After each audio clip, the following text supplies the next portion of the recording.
Today we're going to see what is reconnaissance attack. This reconnaissance attack which determines what methods to use to complete the phases of the attack. This reconnaissance often referred to as cyber reconnaissance or cyber intelligence gathering. This is the process of collecting information about potential targets, like doing the vulnerabilities and attacker vectors.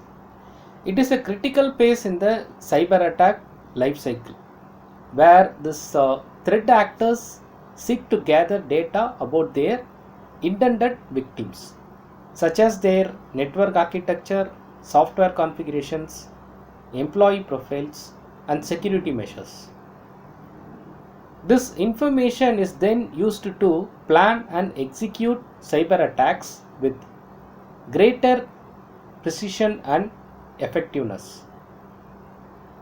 Performing recognition enables threat actors to identify weak points in an organization's defenses, tailoring their attack strategies and increase the livelihood of a successful breach.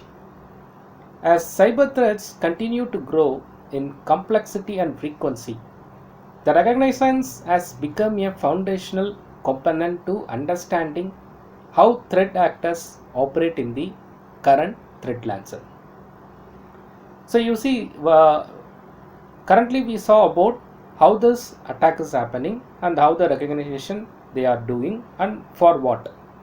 So in simple, if you see, they commonly want to attack something, either the person, individual, or a team, or a group, or the organization.